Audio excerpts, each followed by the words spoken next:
The military ship Iron Resolve was not built for comfort. Every corridor was narrow. Every door was heavy. Every sleeping room was small. Space was precious here. It was a ship made for war, not for relaxation. Human engineer Mark had worked on the Iron Resolve for almost 2 years. He liked the sound of the engines. He liked the smell of machine oil in the air. He liked having his own small room, where he could rest after long hours in the engineering bay. That small space had become his own quiet corner in a ship filled with noise. But that day, everything changed. The ship had taken in survivors from a damaged alive vessel. Many were alien crew members. The captain gathered everyone in the main hall. His voice was firm and tired as he spoke. "We have limited space. Every bunk is full. Some of you will share quarters. Some will even share beds. This is temporary, until we can dock for repairs." Mark stood in the crowd, listening without worry at first. He was sure this problem would not reach him. He was wrong. When the crew list was read, Mark's name was paired with Engineer Lyrae of the Taurati. He had heard of the Taurati species. They were tall, slender, and had skin with faint patterns like ocean waves. They were known for their precise and careful engineering. Mark respected skill, but he also knew they were very different from humans. He had never worked closely with one before. As the meeting ended, he turned and saw her. Lyrae's large, dark eyes watched him without expression. She wore a light gray engineering uniform, and strange tools hung from her belt. Her posture was straight, and her face calm. But Mark guessed she was not happy either. When they walked to their new shared quarters, the air between them felt heavy. The door slid open with a hiss. Inside was a room smaller than Mark expected. There was one desk, one locker, and one bed. The bed was wider than a normal single, but not much. Lyrae stepped inside first. She glanced around and then looked at him.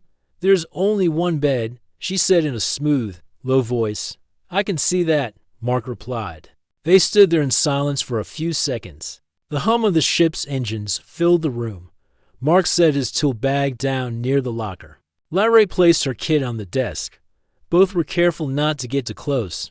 "I will stay on my side," Lyrae said at last. "Good," Mark said, crossing his arms. That night, they both tried to sleep.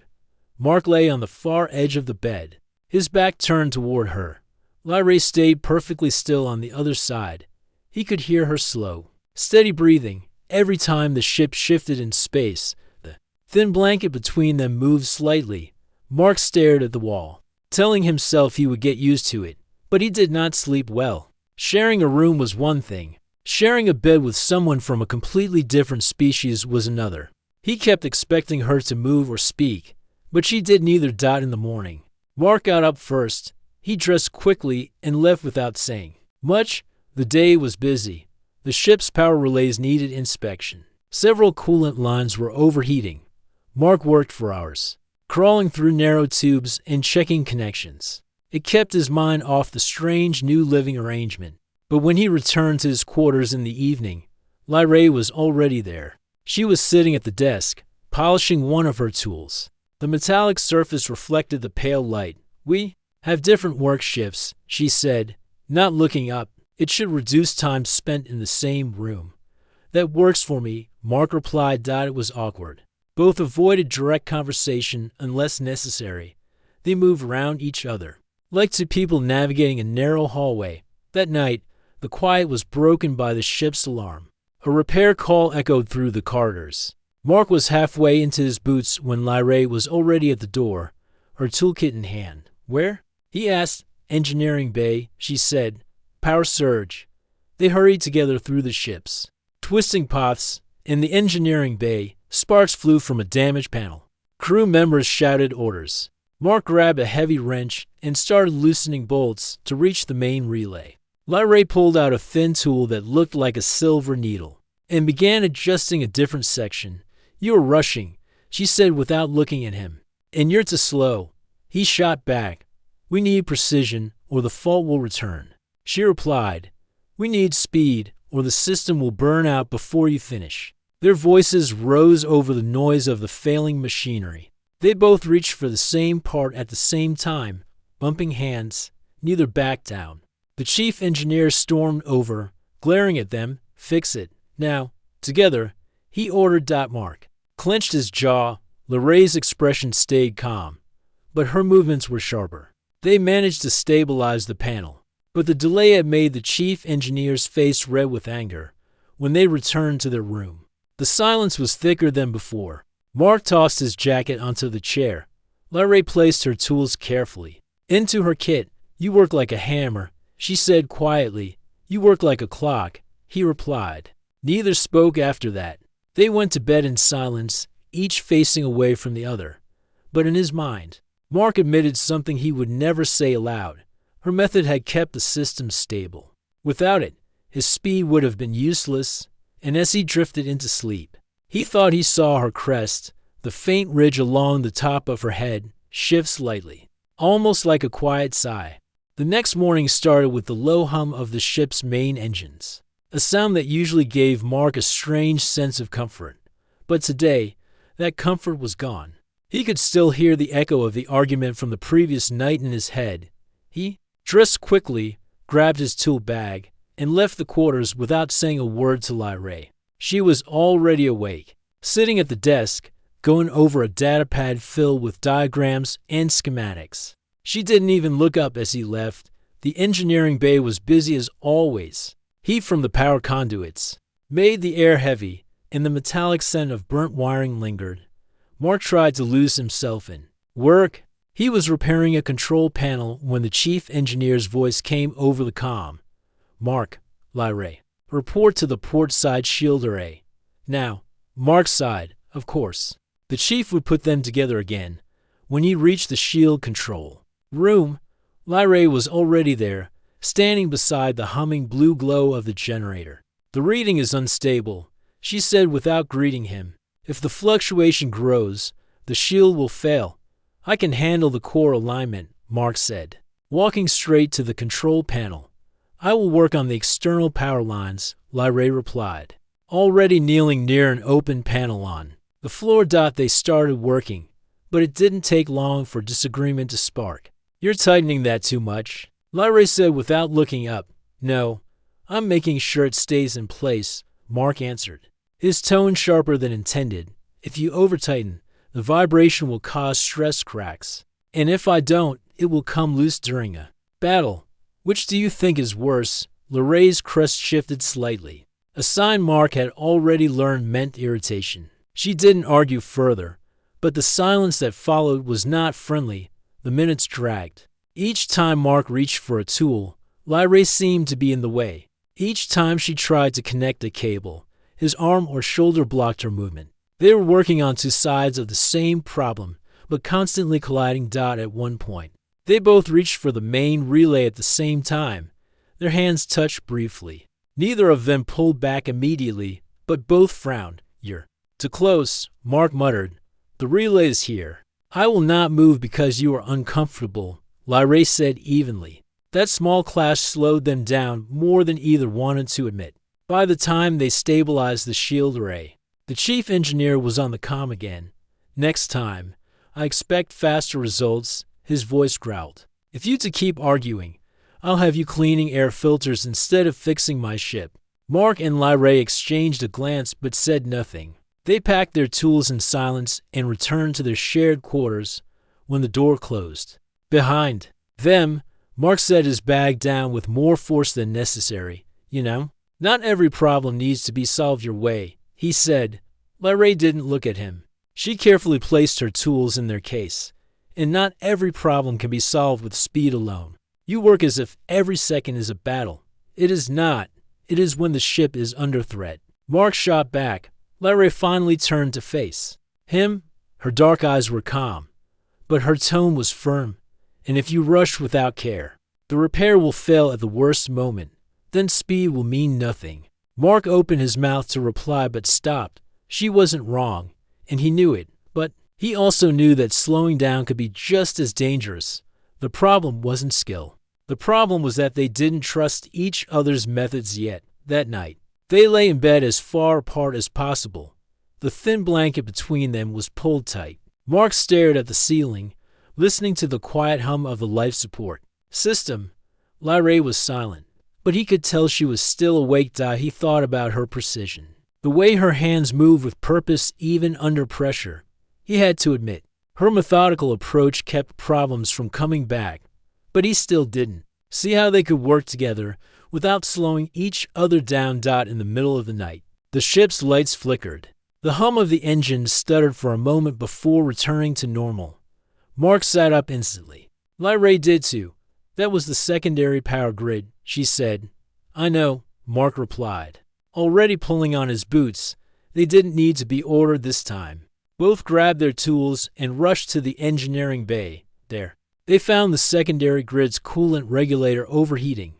Without hesitation, Mark started opening the side panel while Lyrae scanned the readings. We have less than 2 minutes before the system locks down, she said. Then stopped talking and started adjusting the coolant valves, Mark replied. They moved quickly, but this time something was different. Instead of stepping in each other's way, they found themselves moving around each other naturally. Lyrae handed him a tool before he asked for it. Mark shifted to give her room without thinking about it. The repair took less than a minute, and the grid stabilized. The hum of the engines returned to normal. When they stepped back, both breathing hard, they exchanged a quick look. There was no smile, no spoken thanks, but something had changed. The work had felt smoother, almost natural, even if neither would admit it out loud. Back in their quarters, they got ready for sleep in silence. But as Mark lay down, he noticed Lyrae didn't stay pressed against the far edge of the bed this time. She was still keeping space, but not as much as before. For the first time since the arrangement began, Mark felt a little less tense. They still had a long way to go, but maybe, just maybe, they could figure out how to make this work. The next few days passed with a tense but quiet routine. Mark and Lyrae still spoke only when necessary, but their movements in the quarters had become less awkward. They no longer bumped into each other as often. Even their sleeping arrangement had settled into a pattern, each staying to their own side without making a big deal about it. But the ship never stayed peaceful for long. It was mid-shift when the alarm blared through the corridors. A sharp, repeating tone echoed across the ship's comm system. Engineering to shield generator 3. Priority 1. Possible overload. Mark was already halfway to the door before the announcement finished. Lyrae arrived from the opposite quarter at the same moment. They exchanged a quick glance. No words needed, and ran side by side. The shield generator room was filled with a low, dangerous hum. The floor vibrated under their boots. The large cylindrical core pulsed with blue light, but the pulses were too fast. Warning lights flashed across the walls. Mark read the nearest display. The human-built main core is overloading. Lyrae checked her scanner. The Torati-modified power lines are feeding unstable current. They will burn out if we cut the flow suddenly, Mark muttered under his breath. This was exactly the kind of mixed technology problem that was hardest to solve, and the kind that needed both of them. He moved to the control panel. I'll stabilize the core output. Lyrae crouched by the power line junction. I will adjust the flow so it matches your changes. We must be exact.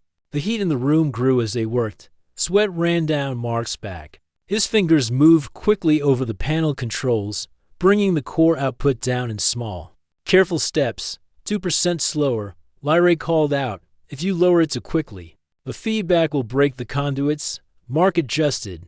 Flow. Steady but unstable. Increase the cooling cycle on your side. He tapped the control, rerouting coolant flow through the secondary pipes. The hum of the generator shifted slightly, lowering in pitch. Better, she said. Now I can isolate the main junction without causing a surge. She worked fast, her long fingers manipulating thin metallic tools. Sparks flew as she disconnected a damaged conductor. Mark kept his eyes on the core readouts, ready to react if the output spiked. For several minutes, the only sounds were the hum of the generator, the hiss of coolant, and the clicking of tools. Conductor replaced, Lyrae finally said. You may bring the output back to normal. Mark began increasing the core power slowly. The pulses of light from the generator slowed, matching the rhythm on the readouts. The hum smoothed into a steady tone. When the last warning light went dark, both of them let out a breath they had been holding. That was close, Mark said. Wiping his forehead, it was dangerous, Lyrae agreed. But we did well. Mark looked at her for a moment. It was the first time she had said we instead of speaking about her part alone. Before they could say more, the chief engineer entered the room. He glanced at the displays, then at them. You saved the ship from losing a shield during a patrol. Good work. Keep it up. It was rare praise from him, and both Mark and Lyrae knew it. On the way back to their quarters, they walked in silence, but it was not the cold silence from before. It felt different, like they had passed some invisible test. When they reached their room, Mark tossed his tool bag onto the desk. You know, he said, your adjustments to the flow probably kept the core from frying itself. Lyrae tilted her head slightly, and your cooling reroute prevented my repairs from burning out the replacement conductor. For a brief moment, they both almost smiled. That night, as they prepared to sleep, Mark decided to break the habit of awkward quiet. So, those tools you use, he said, nodding to the neatly arranged set on the desk. I've never seen them before. Where did you get them? They are standard for Torati engineers, Lyrae replied. Each is balanced for precision. The metal is from my homeworld. We use it because it can withstand extreme heat and cold without changing shape. Sounds useful, Mark said. But do you really need 12 wrenches? Her crest lifted slightly, the Torati sign of mild amusement. Each has a different calibration. If I carried only one, I would spend too much time adjusting it for every task. Mark chuckled quietly. Fair enough. The conversation didn't last long, but it felt easier than before. For the first time, they fell asleep without that heavy wall of silence between them. The next morning brought another mine repair call, but this time there was no argument about who would do what. Lyrae handled the precision wiring while Mark managed the heavier structural adjustments. They worked almost like two parts of the same machine. Other crew members began to notice. In the mess hall, one human technician leaned over to Mark and said, Never thought I'd see a human and Torati working like that. Usually, you all just argue until someone else fixes the problem. Mark shrugged. Guess we figured out. Arguing wastes time. Lyrae, sitting across from him, simply sipped her drink and didn't comment. But the slight rise of her crest told him she was pleased. Later that week, the ship entered a region of space known for unpredictable electrical storms. These storms could disrupt systems across the vessel, and every engineer was on high alert. Mark and Lyrae were assigned to stay near Shield Generator 3 in case of sudden surges. Hours passed with only minor fluctuations, but Mark didn't mind. He had his toolkit open, running routine checks. Lyrae sat at the desk, reviewing schematics for possible shield upgrades, when a faint tremor ran through the floor. Mark looked up. Did you feel that? Yes, she said, already rising to her feet. The storm has reached us. A second later, a sharp crack of static echoed through the hull, followed by another surge alarm. Here we go again, Mark muttered, and they both moved into position. But this time, there was no hesitation, no overlap, no wasted movement. They had learned each other's rhythms, and their hands moved like they had been doing this for years. The overload was contained in less than 30 seconds. As the hum of the generator returned to normal, Mark gave a small grin. We make a pretty good team when we're not yelling at each other. Lyrae regarded him for a moment, then gave the Torati equivalent of a nod. Yes, we do. The Iron Resolve had just entered a long hyperspace jump. Outside the thick metal walls of the ship, space blurred into a strange, shifting tunnel of light. Inside, the crew had fewer urgent tasks. The engines were locked in their jump cycle. The shields were stable, and most systems ran on autopilot. For Mark and Lyrae, it meant something unusual. Free time. Mark sat at the small desk in their quarters, tightening a loose handle on one of his heavier wrenches. Lyrae was lying back on her side of the bed, her long fingers holding a small metal device. She appeared to be adjusting its internal parts. Though the tool looked nothing like any human-made equipment, it was quiet, but not the uncomfortable kind of quiet they had once shared. The tension that used to fill the air had faded, replaced by something more neutral. Mark broke the silence first. So, you've been in the fleet for how long? 7 years. Lyrae replied without looking up from her work. 3 with the Torati Navy, and 4 with joint operations. 4 years working with humans, huh? That explains how you knew how to work with our equipment so fast, Mark said. She glanced at him briefly. And you? How long have you been an engineer? About 10 years. Started on cargo ships before joining the fleet. They pay better here, and the work is never boring. Lyrae's crest shifted slightly, a Torati sign of mild agreement. Boring work can still be important, but I understand. Mark hesitated for a moment before asking, what's your home like? I mean, your planet? Lyrae's hands paused over the small device. She looked at him for a moment as if deciding whether to answer. Then she set the tool down. My world is called Viren. Most of the surface is covered in methane seas. The air is thick, heavier than yours. We live in floating cities that drift across the waves. Each city is anchored to massive metal pylons that reach deep into the sea. We grow food in special towers and harvest resources from the ocean floor. The storms there are constant, strong winds, sudden lightning. You would not last long outside without a suit. Mark tried to picture it. Sounds dangerous. And beautiful. It is both, she said simply. And you, Earth? Yes, he nodded. Yeah, oceans, forests, deserts, you name it. We have it. We get storms too, but nothing like what you described. I grew up near the coast. Salt water, sand, noisy gulls in the morning. Summers were hot. Winters were wet. Sometimes I miss it. They sat in silence for a few seconds after that, each picturing the other's world. Lyrae spoke first this time. Your oceans. Do you swim in them? Of course, Mark said with a small grin. It's one of the best things about living near the water.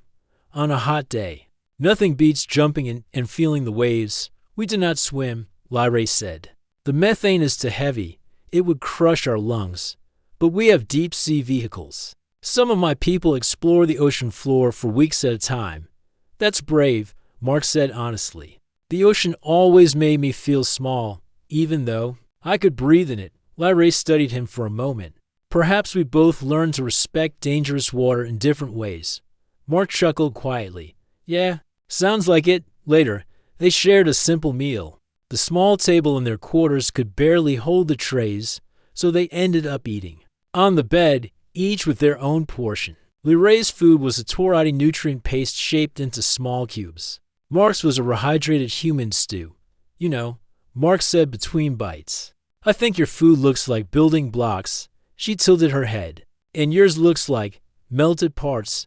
They both laughed, a rare, honest sound that seemed to surprise them both. Hours later, the ship's lights dimmed for the sleep cycle. Mark stretched and put his tools away. Lyrae carefully arranged her small device on the desk, as if setting it down in a place of honor. What is that thing? Anyway, Mark asked, nodding toward it. A personal calibrator, she explained. It measures energy flow in fine detail. I built it when I was still a student. It is not as fast as fleet equipment, but I know it well. Mark nodded slowly. So, kinda like my old wrench here. He lifted the heavy tool from his bag. It's not the newest, but I've been using it for years. Feels wrong to work without it. She gave a small Torati nod. Tools carry memory. They remember how we work, even if it is only in our minds. Mark thought about that as they both got ready for sleep. That night, as they lay in the bed, the usual physical space between them was still there, but the air felt different. It wasn't just a place they were forced to share anymore. It was becoming something else, a space where conversations could happen without tension. Mark stared at the ceiling for a moment, then said quietly, you know, for what it's worth. I'm glad we're not just yelling at each other anymore. There was a pause before Lyrae answered. It is easier to work with someone once you understand them, even a little. Mark smiled in the dark. Guess we're getting there. Yes, she said softly. We are. The hum of the ship filled the quiet after that, somewhere far away. Hyperspace engines pulsed steadily, carrying them toward their next mission. Inside the small quarters, human and alien rested, not as strangers forced together by circumstance, but as engineers slowly learning to trust. The hyperspace jump ended without trouble, and the Iron Resolve returned to normal space. The crew expected a routine day of system checks and minor repairs. But peace rarely lasted on a military ship. Mark was in the engineering bay, checking a coolant regulator when the first warning came. The ship's comm crackled with the captain's voice. Enemy vessels detected. All hands, prepare for possible combat. Mark dropped his wrench into the tool bag and moved toward the main control station. The readings showed 3 fast-moving ships closing in on their position. Pirate models. They're not going to leave us alone, Mark muttered. Within minutes, the ship shook under the first impact. The shields held, but the vibrations rattled through the metal floor. Lorraine's voice came over the local comm. Mark, I am in the forward junction. Life support readings are dropping. I need your help. I'm on my way, he replied. He ran through the narrow corridors, passing crew members rushing to their stations. The red combat lights painted the metal walls in a dim, uneasy glow. When he reached the junction, Lyrae was already working on a half-open panel. Main power to this section is unstable, she said. If it fails, the life support systems will shut down here. Before Mark could answer, the lights flickered once, twice, and went out completely. The corridor was swallowed by darkness. The only sound was the low hum of emergency batteries, and even that was fading. We just lost the backup lights, Mark said. That means the pirates hit the secondary power grid, Lyrae replied calmly. We must reach the manual restart for life support. Mark knew where it was, 3 sections away, deep inside the maintenance tunnels. Without lights, navigation would be difficult. Stay close, he said. We'll have to go by touch. They moved forward, their boots echoing on the metal floor. In the darkness, Mark kept one hand on the wall to guide himself and the other close enough to feel Lorraine's presence. Her breathing was steady, but he could tell she was alert to every sound. At one corner, Mark stopped. There's a ladder. Here, careful. The first step is shorter than the rest. Lyrae touched the ladder with her long fingers and found her footing. I see why humans rely on light so much, she said as they climbed. My eyes can adjust, but not in total darkness like this. Guess we're even, Mark replied. I can't see a thing either. They crawled through a narrow service tunnel, guided only by memory and the feel of the cold metal walls. The ship groaned around them as another hit landed somewhere far above. When they reached the maintenance hatch, Mark knelt to open it, but the handle was stuck. He gripped it tightly and pulled, but it didn't budge. Move aside, Lyrae said. She slipped a thin, strong tool into the seam and twisted. With a sharp click, the hatch gave way. Nice work, Mark said, pulling it open. Inside was the manual restart lever for the life support unit, but a loose cable was sparking dangerously across the floor, blocking the path. We need to cut power to that line first, Lyrae said. Mark reached into the panel beside him, feeling for the right switch in the dark. Tell me when the sparks stop. She watched closely. Now, Mark stepped over the cable and reached the lever. Ready, ready, Lyrae replied. He pulled it down with all his strength. The deep hum of the life support system slowly returned, growing steadier with each second.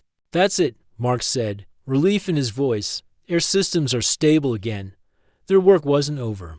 Without lights or full power, they still had to get back to engineering to restore the main systems. As they made their way back through the tunnels, the darkness seemed less heavy. They spoke quietly to guide each other.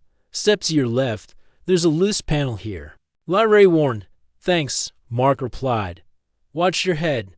Low beam coming up. When they finally reached the engineering bay, the emergency crew was already working to reroute power. Mark and Lyrae jumped in to help, coordinating without hesitation. Mark reconnected the main power conduits while Lyrae reset the stabilizers on the generator. Moments later, the lights flickered back to life, and the hum of the ship's systems returned to full strength. The chief engineer's voice rang out over the bay. Good work, all of you.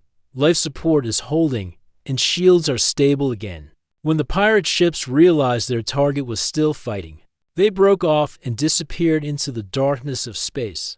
The crew let out a collective sigh of relief. Later, back in their quarters, Mark sat heavily on the bed.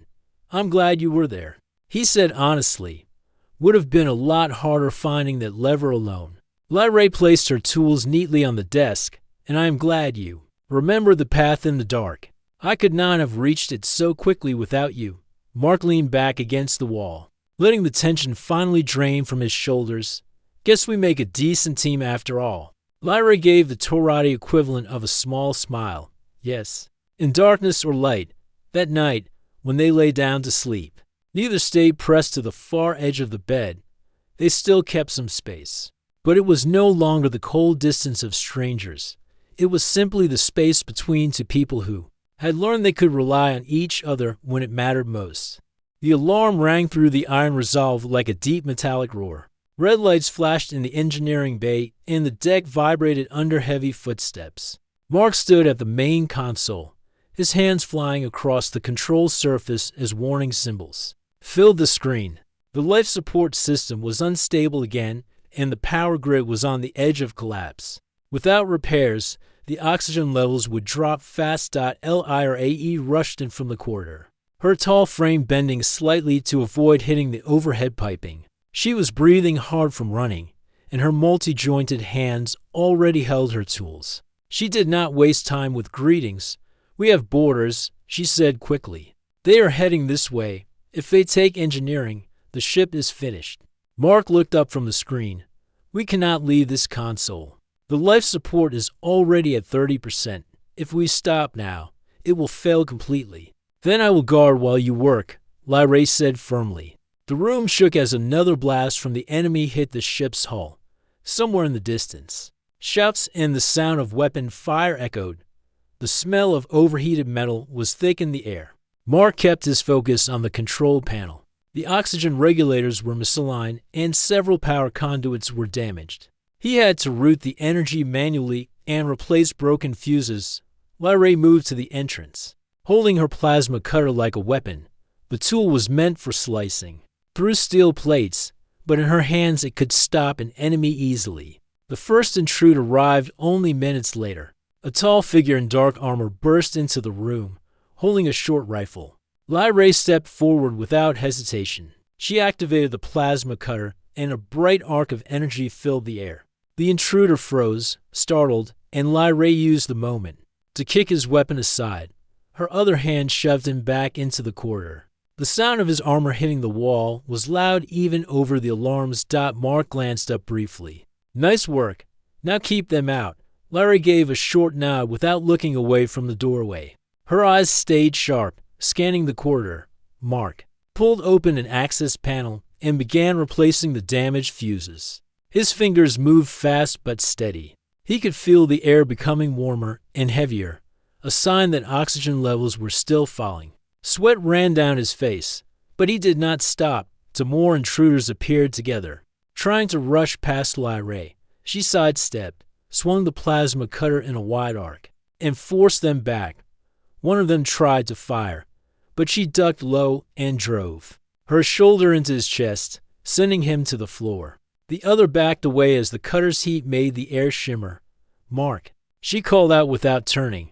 "How much longer?" "5 minutes if I can hold the power stable," he answered, tightening the last fuse into place. Another heavy impact shook the room, and sparks rained from a ceiling conduit. Lyra's crest twitched, her species sign of tension. But she held her ground. Mark ran a quick diagnostic. The oxygen regulators were almost back online, but the power routing was unstable. He needed to access the rear control node, which was near the doorway where Lyra stood. "I need to get to that panel behind you," Mark said. "Then stay close to me," Lyra replied, stepping aside just enough for him to reach the panel, while she kept her body between him and the corridor. As Mark worked, another enemy tried to slip through the doorway. This one was faster and managed to get a foot inside. Lyra spun sharply, her plasma cutter hissing as it cut a line in the deck in front of him. The bright heat forced him to retreat instantly. "You are getting popular," Mark muttered, trying to lighten the tension. "Focus," Lyra answered, though he thought he saw a brief flicker of amusement. on her face. Finally, the system gave a steady green light. The oxygen regulators were stable, and the ship's air quality began to recover. Mark exhaled in relief. "It's done," he said. "Let's lock the panel," and before he could finish, a final intruder charged in, heavier and faster than the others. Lyrae barely had time to block his strike. The force pushed her back a step. She twisted her body, using her lower arms to grip his weapon and her upper arms to keep the plasma cutter in position. The cutter flared to life, grazing his shoulder blade. The enemy stumbled, and Lyrae shoved him hard toward the corridor. This time, two Marines from the Iron Resolve arrived, chasing the remaining boarders away. The danger was over. Mark stood, wiping sweat from his brow. "We did it, yes," Lyrae said, deactivating the cutter. "The ship breathes again, and so do we." The chief engineer arrived moments later, scanning the repaired systems. "I don't know how you kept this place running under attack, but the captain will hear about it. You may have saved the whole crew." Mark glanced at Lyrae. "We make a good team." Lyrae gave a slow nod. "Better than I expected." They returned to their quarters later, both exhausted. The corridor outside was quiet now, but the memory of the noise and danger still clung to them as they lay on the single bed. Neither spoke for a while. The hum of the ship seemed calmer than before. For the first time, Mark did not feel awkward sharing the bed. He was simply grateful she was there, close enough to hear her steady breathing. Lyrae, too, rested without tension. Somehow, after fighting side by side, the room no longer felt small. It felt safe. The Iron Resolve drifted through the quiet stretch of deep space after the battle. The crew was busy making repairs, but the ship no longer shook with explosions or enemy fire. In the engineering bay, Mark and Lyrae stood side by side at the main console, checking the final system reports. The oxygen levels were holding steady. The power grid was balanced, and the engines were ready to run at full capacity again. The captain's voice came over the ship's comm. "All crew, prepare for briefing in the main hall in 10 minutes. We have orders from Fleet Command." Mark closed the system display and glanced at Lyrae. "Think it's about where we head next." She tilted her head slightly, the way her species did when uncertain. "Orders after a battle are never simple. They may send us back into danger."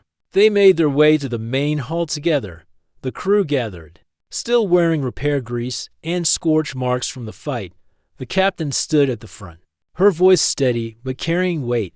"Fleet Command has received new intelligence," she said. "The enemy ship we drove off was only a scout. A larger fleet is preparing to attack a supply station on the edge of human and allied space. If they succeed, hundreds of ships will be cut off from resources. We have been ordered to intercept before they arrive." A low murmur spread through the room.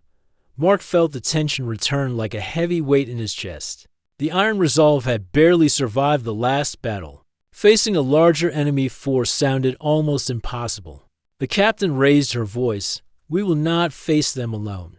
Two allied ships are moving to join us, but we will be the first to arrive. Engineering will play a key role. If our systems fail, we lose." Mark glanced at Lyrae. She was looking straight ahead, her expression unreadable. But he knew she was already thinking of every possible failure and how to stop it. After the meeting, they returned to engineering. The room smelled faintly of fresh welds and clean coolant lines. Mark opened a supply locker and began checking the emergency repair kits. Lyrae worked at the power regulator, fine-tuning the output. "Lyrae," Mark said after a while, "we might not make it through this one." She did not look up from her work. "That is always possible. But I have learned something about your people." "What's that?" he asked. "You keep trying, even when the numbers are against you," she said simply. "I will try to." Her words carried a calm strength that settled something in Mark's mind. He realized that when they had first been assigned to share quarters and even the same bed, he had only thought about how strange and uncomfortable it would be. Now, it was different. He could not imagine going into this fight without her beside him. Hours later, the Iron Resolve left hyperspace near the supply station. The station's outer lights glowed faintly in the distance. and the empty darkness round it fell to quiet. They'll be here soon, the captain said over the comm. In engineering, Mark and Lyrae stood at the controls. The sensors picked up faint movement, the enemy fleet dropping out of hyperspace, larger and more heavily armed than the one they had faced before. The first wave hit fast. Enemy fighters darted past the station's defense turrets, heading straight for them. Iron resolve. Explosions lit the darkness outside the viewports. The ship rocked under the impacts, but the power levels held steady. Mark rerouted energy to the shields while Lyrae adjusted the reactor output, pushing it higher than standard limits. The ship's engines roared with the extra strain. A sudden warning flashed on Mark's screen.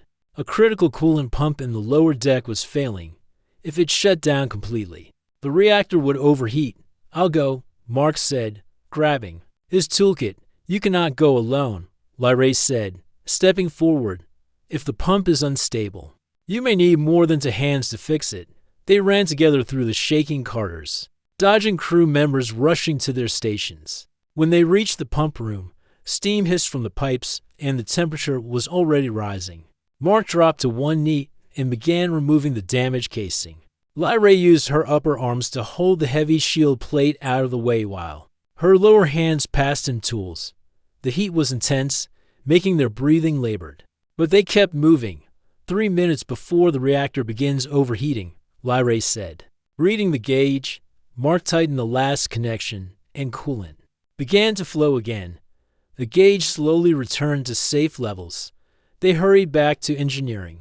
On the main display, the battle outside was turning. The Allied ships had arrived. Cutting into the enemy's flank, the Iron Resolve fired its main cannons, striking the largest enemy cruiser and forcing it to break away. Finally, the enemy fleet retreated into the darkness, leaving the supply station untouched. Cheers erupted through the ship. Mark leaned against the console, breathing hard. We made it. Yes, Lyrae said quietly. Again, later, in their quarters, the tension of the day began to fade. The hum of the engines was steady, the air cool and clean. They sat on the bed, not in silence this time, but talking softly about the repairs still needed and the next mission. Mark looked at her and said, You know, when we were assigned here, I thought sharing a room was the hardest part. Now I think it's the best thing that happened to me on this ship.